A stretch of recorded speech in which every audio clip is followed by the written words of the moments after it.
พี่น้องหลังจากที่ว่ากลับมาแต่บ้านยังเกาะบรรณาโพโพนาเก่งนะโพนา บรรณาโพนาเก่งนี่ก็เลยมื้อนี้ก็เดินทางกันหาคน มีสมาชิกเพิ่มมา2 คนสบายดีเด้อพอดีมาแต่งเฮือนน้องกิ๊บนี่แหละพอพี่น้องพอดีทางพอลี่เพิ่นเอาเข่าเอาเครื่องเอาของเงินคำไปมอบให้น้องหลาเพิ่นอยู่บ้านแล้วก็เลยน้องเพิ่นว่าสิกลับมีงานด่วนบ่ล่ะมื้ออื่นแม่นบ่เป็นมือนี่ เพราะว่าต้องไปเฮ็ดเวียกแต่เช้ามื้ออื่นนะพอดีบ่วิก็เลยมาแวะเอารถอยู่นี่มาฝากรถไว้อยู่เฮือนน้องโบ ไปเหมือนกันบ่ ได้แล้วพอดีเฮาก็สิฟ้าเมื่อเวียกน้อยๆนึงมื้อนี้โอเคอันนั้นแล้วด้วยขอบใจหลายๆไปเป็นหมู่กันเดี๋ยวสิลงไปก็ไม่มีเดี๋ยวไปก็ไม่มี2 คนกันเลยเดี๋ยวสิลงไปส่งน้องมันอยู่สวรรค์พุ่นแหละโดยเดินทางปลอดภัยเด้อโอเคขอบใจบายดีเด้อขอบใจหลายๆยิ้มยังอันนี้เนาะเอาคนอารมณ์ดีก็ไว้ยิ้มนะบายดีเด้อโอเคเด้อด้วยบางทีมาไว้ก็ยังถ่ายอยู่นี่ก็พอไปส่งปุ๊บแล้วก็มาเลยเห็นบ่มาเลย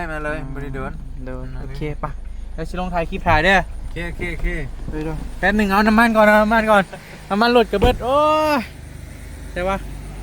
นี่นะซื้อน้ำมันตุกมาไว้พี่น้องเลยนี่2 เด้งให้เพิ่นสิเดินทางไปพุ่นแหละบ้านสวรรค์พุ่นแหละไว้พี่น้องเลยพอดีไปมอบเครื่องมอบของน้ำกันบ่มีกันทำแล้วมากันเดี๋ยวมาเบิ่งก่อนเด้อพอมาตอนบ่มีไปหั่น ทางสร้างเพิ่นขุดเรียบร้อยแล้วเด้ขุดคุมคุณยังเรียบร้อยแล้วไว้พี่น้องโอเคเดี๋ยวมาเบิ่งก่อนเบิ่งน้อยหนึงเพราะว่าค่ำแล้วไปมือเว้นนี่ก็เลยกลับมาเบิ่งคือว่าแล้วเบิ่แล้วเพิ่นขุดนี่9 ต้นไว้พี่น้องเสาโอเคปะเดี๋ยวไปเอารถก่อนเพราะว่าทางพอลี่เพิ่นก็ยังสิมาแวนี่อยู่เพราะว่าเพิ่นก็บางทีเพิ่นก็แวนะบางทีก็บ่ได้แวแต่ว่าพอบี้คือสิกลับไว้อยู่เพราะว่าบ่สบายแน่นะกินไข่ยังบ่ทันเซาเทื่อก็เลยว่าบ่อยากหักโหมเกินไปพี่น้องนี่เท่าบายดีเด้อมาลีมาแล้วเราขึ้นไปส่งน้องกิฟโดยสบายดีแม่เจ้าหน่อยคนกลับมาปะเจ้าหน่อยเพิ่นก็กลับมาพอดีเฮาแหวลงถ่ายคลิปท้าฮะจะกินข้าวหรือเปล่ากินแล้วแม่โดยกินแล้วขอบใจหลายๆเด้อ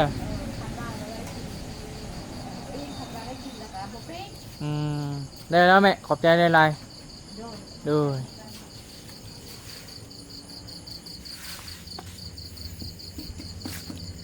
ตุกได้ฮะผมไปซื้อมาให้เลยโอ้ยเอาเป๊ปซี่กินแหลกได้เลยบ่แหลกได้เลยเนาะได้เอาลองกินเบิ้งแซ่บบ่เพราะแท้จะไปซื้อมาให้ข่อยบ่โอ้ยพวกใหญ่เลยไข่หูนี่ก็บ่ซื้อเลยเด้เนาะน้ำมันรถบ่พากินข้าวกินน้ำแล้วบ่แล้วเวลาไปโมบุญมั้ยไปโมบุญอยู่ไสคนเสียอยู่บ้านแล้วเขาเลยไปโมบุญเพิ่นไปส่งสการน้องอยู่วันศุกร์หรือวันพฤหัสมาไปพี่น้องเป็นได้ใบตองเป็นไข่บ่น้อยหนึ่งไข่ใจเฮ้ยก็รีเว้ยตายแห้งเป็นแห้งตกใหม่นี่ก็โอ้ยเนาะไข่ใจรีบ่นิ้วมาหาไข่ใจโอเค ลิปนี้ฝากถึงบ่าวนิวบ่ บอก หืมพอดีบอบบี้ก็กลับมาแต่บ้านน้องกิฟต์แล้วพอพี่น้องจะค่ำแล้ว ตอนนี้ก็8 โมง 2 ทุ่ม 2 ทุ่มแล้วแต่ว่าอยู่ฝั่งไทยนะพอดีก็มาเอารถกับน้ำมันเบิดโอ้ยเนาะไปซื้อได้น้ำมัน 15,000 45,000 แม่พอสิเอาหาสิบ บ่มีเงินให้ได้ติดหนี้ได้บ่ติดหนี้ได้บ่แหละ เป็นหยัง คือใจดีแท้ คนของใจดี แม่นบ่ก็ไปซื้อน้ำมันมาให้อยู่เว้ยโอ้จะควมดีเนาะคนเฮานี่ก็ คนเฮาอีกเนี่ย คนเฮาโอ้จะควมเนาะ อืมน้องจะแฟนเป็นอะไร โอ้ยบ่ให้ย่องสิให้ย่องไผซะเนาะโตก็สร้างว่าวเดี๋ยวนางไปตอง ไงบอกซื้อดีหวย โตใส่สิงย่องไผซะบ่ไปตอง จักแรก ใส่ย่องไผกับบ่ให้ย่องโบ นี่อย่าหายกันนี่เด้อ แม่นบ่ฮ้อนในวันเฮ็ดไปเบิดมื้อเบิดเว้นข้ามยังนิ้วบ่ ขับแป้ง มันบ่แม่นว่าข้ามเหือข้ามยังเสื้อแบบซักใหม่ๆเลยมันเป็นบ่ฮู้แพ้นเป็นหยังเสื้อ เป็นที่กัน มันฮู้ตีเสื้อหยังนี่บ่ งานแพงเหรอ ฮะ แพงเหรอ เสิร์ชเบิ่งให้ลองเบิ่งดูนาวาน่า คุ้นเสื้อนาวาน่าลองเบิ่ง เสือยังเกาะ นาวาน่าน าวาน่า สักใหม่ๆบ่ได้สูหนุ่มมันจะบ้านหนุ่ม อ๋อ แต่มันก็มันบ่เป็นของแท้เนาะแต่ก็มันอยู่ในเกรดแบบก๊อปเกรด A นะ เบิ่งราคาทุกคน บ่นะมันของแท้ เสียบี้ใส่ตัวละแสน โอ้ย โหด ไอ้ซื้อเสื้อแพงที่สุดตัวนี้นะเจ้าฮู้บ่ไอ้ซื้อมาอันนี้ก็มือสองได้ เท่าไหร่หมื่น บ่ฮอด อ่า บ่ฮอด 5,000 เคยซื้อเสื้อแบบจะกล้าบ่กล้าก็มีแต่เอาหยัดใส่ตู้ไว้แล้วก็ออกมาหนุ่งเลย เห็นเขาหนึ่งลาย มือสองเด้นี่แต่มันก็หายากแล้ว แต่ว่าก๊อปก็มีแต่ว่าของไอ้มันแบบก๊อปเกรด ระวังเจ้าของเสือมาหาได้อ โอ้ยเนาะเสือเขาซื้อมาเขาบริหนุ่งซ้ำเมกะ โอ้ยนั่นบ่ นาวาน่าไว้พี่น้องมักมันเป็นโหคันของแท้ก็คือโหและล้านกว่าบาท แสน ล้านกว่าบาท บ่แทน เบิ่งเอาให้เบิ่ง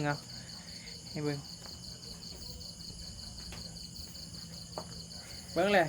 เบิ่งเขารีวิวก็ได้ ก็เฮ็ดอยู่นะราคามันกี่ไปนะ รีวิวเสือนาวาน่าเอาแต่บาร์บี้ซื้อหาต้นละ100,000 กีบ พอเสื้อตัวนี้ราคา1 ล้านบวกๆค่ะบ่ยอมแล้วเขาอ๋อเฮียบีใส่18เห็นได้บ่ซะ ซื้อบาร์บี้ซื้อมา 2,000 บาทพอพี่น้อยเป็นเสือโตที่ว่าอยากได้ที่สุดเลยก็เป็นเสือที่ว่าเคยซื้อเสือแพงที่สุดในชีวิตเด้เสียเบิ่งหลับตาเด้ให้ป้าลุงเหมือนกันหลับตาแม่โอ้ยไอ้หนุ่มเสืออยู่ไอ้หยอกสินี่พอพี่น้องเคยซื้อเสือที่เป็นเสือตัวแรกที่ว่าหมักแต่กับมันอันนี้ความหมักบ่คือกันได้มา 2,000 แล้วก็บอก สำหรับคนที่ว่าบ่หมักมันก็แพงแต่ว่าสำหรับบาร์บี้มันก็แพงนั่นแหละแต่ว่าเฮาหมักก็เลยโฮมถอนเงินใส่ แต่ละ ไอ้บ่ได้แก้ซื้อก็ไอ้เอาเสือมาแต่บ่หลดเอ้ยเนาะ คอมพิวเตอร์ดิ แต่มันบ่หมักมันเป็นข้าเว้ยมันคือเป็นข้าอันนี้วะ เอากับมันมือสองเนาะตามนั้นใส่ไปเลย แพงบ่เจ้าว่า2,000 2,000ตีเป็นเงินเรากระลานไปแล้ว อืม ถ้า หมักเด้เฮาหมัก ถ้าผู้หมักอาลีก็สำหรับเขา มันขึ้นกับความหมักแม่ ถ้าแบบผู้แบบเพ้นธรรมดาก็แพงถ้าแบบถ้าเจ้าหมักก็สำหรับเจ้าก็บ่แพงนะ กระทอนเงินใส่ไว้พี่น้องโอมเงินนั่นแหละอยากได้เห็นเท่าไรก็อยากได้ก็เป็นเสือที่ว่าซื้อซื้อแพงที่สุดในชีวิตที่ว่าเคยซื้อเสือมา โอ้ยนักหัวเลย เป็นยังเป็นไข่ปะมาเลยก็เติมน้ำมันก่อนเอามาเติมน้ำมันก่อนพอพี่น้องนางโบไปซื้อน้ำมันมาให้อีกโอ้มูจะความลีเนาะคนเนี้ยน่าหักกันน่าหักมูจะความอีกก็เท่านั้นใบเตยแม่นบ่น่าฮักอ๋อมาแล้วมาจับกล้องให้หน่อยเดี๋ยวตื่มน้ำมันก่อนว่ะพี่น้องเอ้ยโอ้ยอีเถาข่อยเอานี่ก็ได้ เปิดจ้ะ เด้มันเป็นเสือนี่แหละพ่อพี่น้องมันก็เป็นเสือยืดธรรมดาแหละแต่มันเป็นเสือวงนาวนาหมักเดือดแล้วหมักดิ หอมเก็บมันด้วยซะ นี่ดูบ่ลองมาหลุมก็ได้ล่ะมันกลางคืนมันอยู่เป็นนี่ได้ว่าหลุดนี่กัน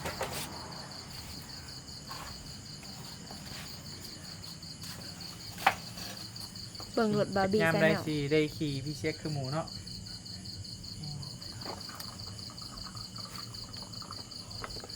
เจ้าสีไปน้ำข่อยวันหลุดนี่กัน ไปเบิร์ด ฮะ ไปเบิร์ดคะแนนมีเจ้า บ่ มวยเฮาได้วาซ่าไปเบิร์ดคะแนนมีอาย เช้าหาเพิ่นคุดเรียบร้อยแล้วเนาะหล่ะเนาะ แม่นเลือแต่หามือหายามมันดีหั่นแหละแล้วก็ตั้งเสาขึ้น แต่ว่ามื้ออื่นเพิ่นได้มาบ่สั่งบ่ส่ง มาติบ่ มาบ่ ก็ชิแม่นโอ้โหคือกัน เด้อมื้อเด้อบางทีก็สิมาสิเช้าเด้อมื้อเด้อเพราะว่ามื้อสิไปส่งสการแม่เฒ่าบ่ไล่ไว้พี่น้องบ้านนุ่งยาง ได้ยินอยู่อายาวเว้า พอสิมาถ่ายนี่แต่เช้าแล้วก็สิไปพุ่น ก็แสดงความเสียใจน้ำเพิ่นเด้อบ่ฮู้จักกะคงว่าเนาะ เรื่องนี้ก็บ่มีแบบสิงินเลยกับบ่ม่วนในใจเลยกับบ่อยากฮู้บ่อยากเห็นนั่นเรื่องนี้นะแต่มันก็จำเป็นก็เลยไปนะแบบ เป็นคนหนึ่งที่แบบว่าบ่อยากเห็นแล้วก็บ่อยากฮู้เรื่องแบบนี้นะการสูญเสียได้แล้วเดี๋ยวจะเอาไปล่างก่อนขี่มันลุยรถคันนี้แบบ เป็นรถที่แบบว่าลุยน้ำกันมาตลอดเลยซุปหน้ารถคันนี้นะมันกับเพ่ไปแล้ว ยังบ่มีผู้สาวขึ้นน้ำตีคันนี่เนาะ ยัง คนแรกเด้ไผ เป็นมาบอก อ่า ระบบแบบอยู่เอ้าเป็นรถที่แบบว่าลุยมานำกันกับโดนเติบแล้วเว้ยเนาะเห็นว่าเขาเก่าไปนี่ก็ไปหอบได้เบิดได้ลองยิงก่อนเป็นอะไรหึเป็นอะไรคือว่าเรียกงานเท่ากับพุทธเล่าเนาะล่ะเนาะพอสร้างเป็นเห็ดพุทธเรียบร้อยแล้วแต่ว่ายังหามือหายามเหมือนบ่เพิ่นว่าประมาณใด จักเป็นเฒ่ายังไปทางคอยมีถามเรื่องหามือหายามแท้ ไม่เท่าไปท ถามแม่เฒ่าอีกคนอื่น ำคือว่ามือใดมืองามยำดีอะไรเนาะเพราะว่ามือใดมืองามกับถือว่าได้ตั้งเนาะมื้อนี้วันเสาร์วันที่ประมาณวันจันทร์นี่บ่จักไอ้เบิ่งเนาะสไลด์เขาเจ้ามักตั้งเฮือนวันจันทร์ได้บ่ จันทร์ก็ดีอยู่ แม่นเลยมักตั้งเฮือนวันจันทร์ วันศุกร์ก็ดีคือกันศุกร์ดีมีใส่ แม่นบ่จะสุกไปแค่ไหนถ้าไม่มีโบ อืม บ่ได้ใส่ไม้ซ้ำบ่บีกับฝนตกเปล่านี่สิได้ยินอยู่เนาะบ่มีเสียงน้อง สุดีมีไซแต่ก็มีแจ้อ่านคือเก่า แม่นบ่ ถ่าย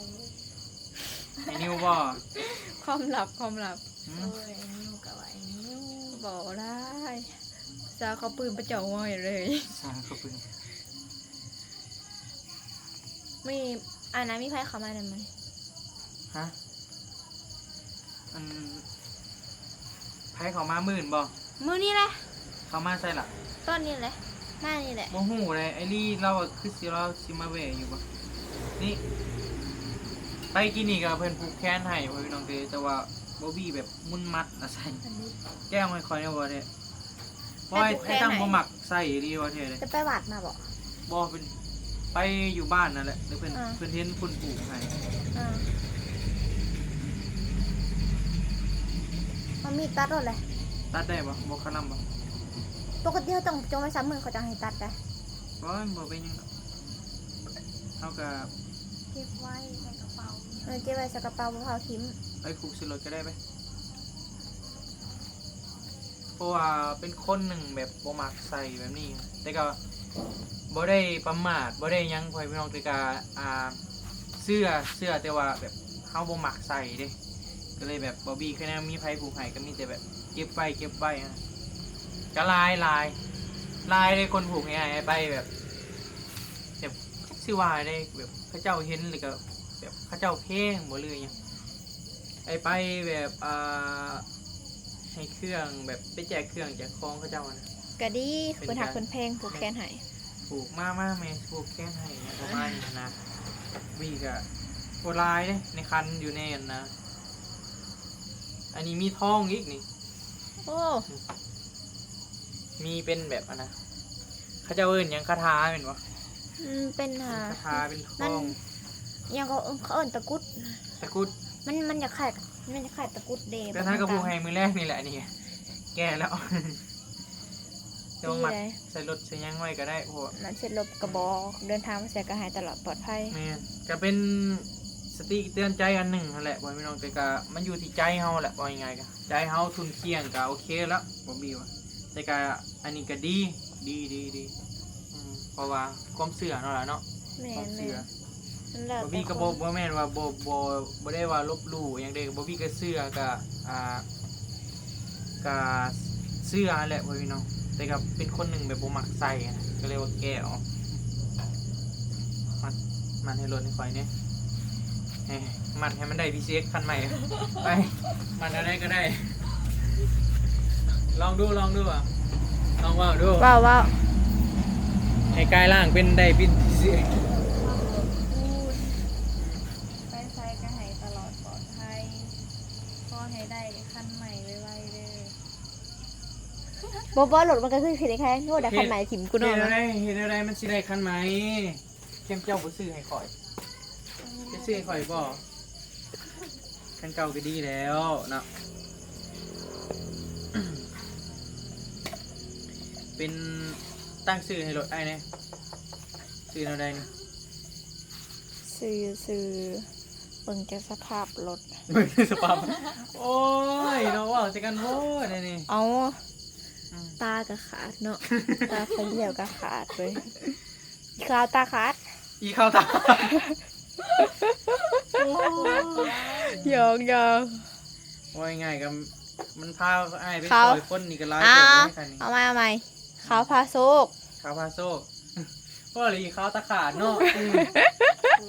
เอากระตาไฟเหี่ยวขาอีบ้งกว่าพี่น้องค่ะ มันก็ขาดลีแต่ก็เนาะมันอบมงคลเด้ เอากระขาวพาโซกซะนะ อีขาวน้ำโซ่ไป ขาวพาโซก ขาวพาโซ่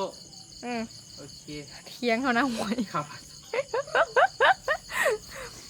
กาเทียงแหละมีแต่มืออื่นเด้อมืออื่นพอไอ้กะจากเมื่อพักผ่อนในมื้อคืนนี่ก็นอนบ่หลับไปไม่นอนบ่ได้นอนเลย เชื่อไฟนางบรับนะ บ่กินกาแฟ อ กินกาแฟเบิดแก้วหนึ่งขอซื้อกาแฟมาฝาก ก็เดียวว่านอนบรับกินหอดไฟซะหรอก กินฮอดซาโบ วิ วาย คือบ่มีใครกินหอดไฟเนาะ กินเลยแบบมันนอนบ่หลับแบบบ่ได้นอนเลยนะ กับตั้งใจอยากมาแต่เช้าแหละมื้อเช้านี้ก็ตั้งใจไว้แต่ว่านี่แล้วสิมาแต่เช้า ว่าแม่ไอรีไปขี่มักเซเดอร์แล้วประจักษ์ปัน อืม ว่าแม่ไอรีไปขี่มักเซเดอร์แล้วบ่ อยู่มักเซเลเดอร์อยู่ในไซน์นะ เอาอยู่ในอาณาถาเด้งานสภาบ้าน มีว่ะ มีผมมาเปิดอยู่บ่เห็นซะบ่คือว่าเราจะขี่กันไปทางใด ไอ้มาแต่บุญ เออ ไอ้มาแต่ทางเล็กซิปผู้เซโน่เฮาหมดแล้ว อืม มาแต่ทางนั้นหมด เพิ่นหากันมาเปิดมื้อนี่มื้อแรกเด้ โอเคเด้อหลายเด้อกลับปาก่อนแล้วจึงว่ากัน โดย เดี๋ยวสำหรับห้านแมนถือว่าตอนนี้แมนแจ้งอย่างบ่ล่ะ มันนั่งพี่จริง ตอนนี้สำหรับห้านแมนตอนนี้แมนเพิ่นคุดคุมฟังเสายังไว้เรียบร้อยแล้วพ่อพี่น้องรอแต่ถามืองามยามดีเนาะมือสีสุขวัญมือพาควันพอ ๆโอ้หลอกไปเลย ก็ถือว่าถามืองามยามดีนั่นแหละพ่อพี่น้องมือสิริมงคลเนาะเป็นทางพอตู้แม่ตู้เพิ่นก็สิได้ทำการเฮ็ดพิธีหยังต่างๆแหละตามความเชื่อแหละพ่อพี่น้อง ความเสือแล้วก็ประเพณีบ้าน แม่ เด้ ประเพณีบ้านห้านค้าขายเฮงๆปังๆนั่นแหละเพิ่นก็ตามความเชื่อแหละ